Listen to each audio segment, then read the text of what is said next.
Hello everyone. इस video में हम क्लास 9th की सोशल साइंस के बारे में बात करेंगे।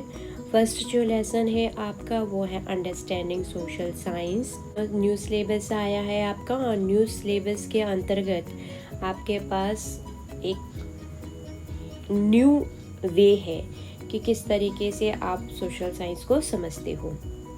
तो जब हम इसको पढ़ना शुरू करते हैं इस लेसन में, वो ये है कि what is a social science. Social science actually में क्या है।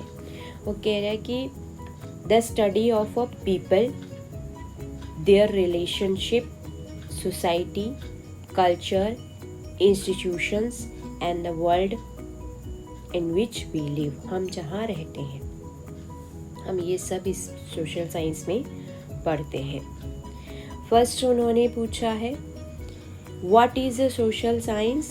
इट हेल्प्स अस, ये हमें सहायता करती है अंडरस्टैंड, किसको अंडरस्टैंड करने में, ह्यूमन बिहेवियर्स को, और सोशल लाइफ कैसी है उसको समझने में मदद करती है।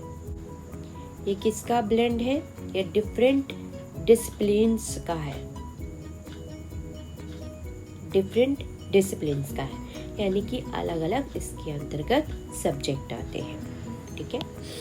उसके बाद है इट मेक्स अस अवेयर, किसके बारे में? सोसाइटी के बारे में, हमारी क्या रिस्पॉन्सिबिलिटी है उसके बारे में अवेयरनेस करती है, और किस तरीके से हम एक्टिव सिटीजन बने रह सकते हैं। उसके बाद है सेकंड डिसिप्लिन्स, यानी कि कितने सारे सब्जेक्ट इस सोशल साइंस में आते हैं। सबसे पहले है हिस्ट्री, जिसमें हम पढ़ते हैं पास्ट के बारे में और चेंजेस क्या आए हैं उसमें ओवर टाइम में। फिर है ज्योग्राफी, जिसमें हम स्टडी करते हैं अर्थ का, उसके फीचर्स क्या क्या हैं, ह्यूमन इंटरेक्शन क्या होता है एनवायरनमेंट के साथ। अगर ह्यूमन डिफॉरेस्टेशन कर रहा है तो उसी तरीके से इन्वायरमेंट उसको वापस भी देगा, यानी कि अगर आपने डिफॉरेस्टेशन किया तो लैंडस्लाइड होगा, पानी रुकेगा ही नहीं। पानी नहीं रुकेगा तो वो अंडर वाटर जो टेबल है वो नहीं बनेगा, बह के चला जाएगा आगे। ठीक है। तो इस तरीके से हम जुड़े हुए हैं इन्वायरमेंट के साथ, ये हम ज्योग्राफी में पढ़ते हैं।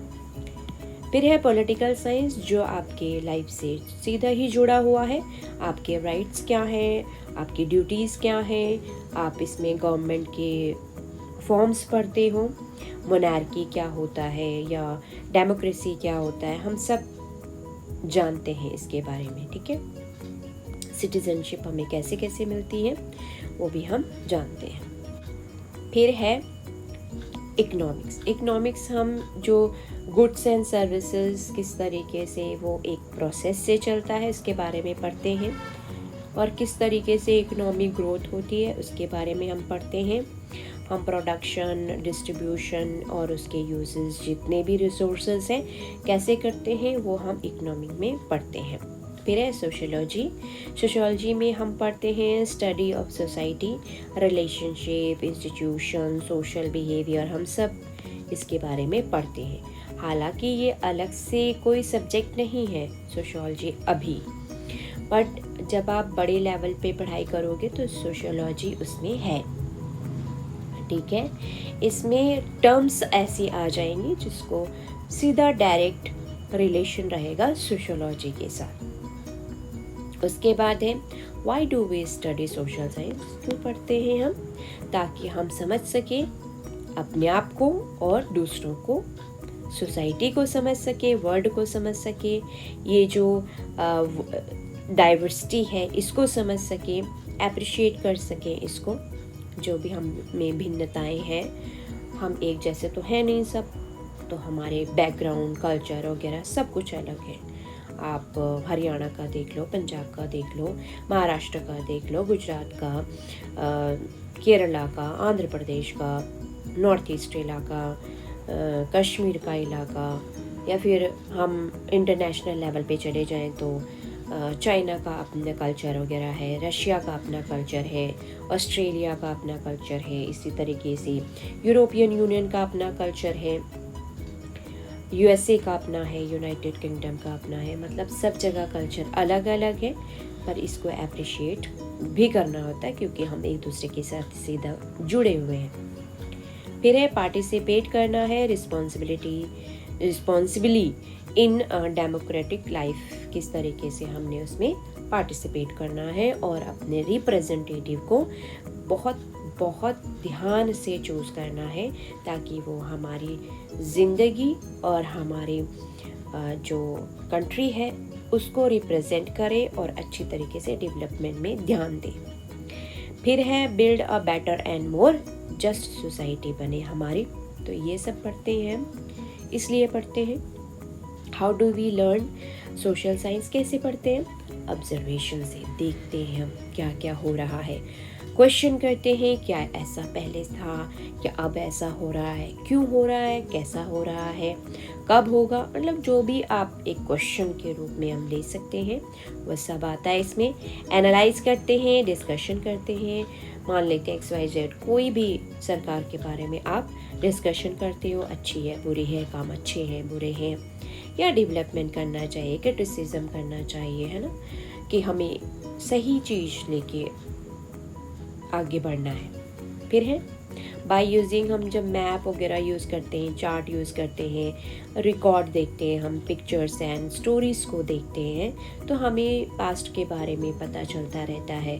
जैसे अब अगर हम देखें कि बहुत बड़े बड़े जो महान नेता हुए हैं उनके बारे में, महात्मा गांधी जी के बारे में, हमें अभी तो वो है नहीं, तो उनकी स्टोरीज़ हमें पता है, एक्चुअली में वो हुआ था, इसीलिए हमें वो एक जीवंत कथा लगती है कि भगत सिंह ऐसे हुआ करते थे, या राजगुरु ऐसे हुआ करते थे, या नेहरू जी इतने अच्छे थे, या पटेल जी कितने अच्छे थे, BR अम्बेडकर जी कितने अच्छे थे, उन्होंने कितनी स्ट्रगल्स की अपनी लाइफ में, फिर वो सक्सेसफुल हुए, है ना, अपनी लाइफ में। तो हमें उन चीज़ों के बारे में जानने का मौका मिलता है, ठीक है।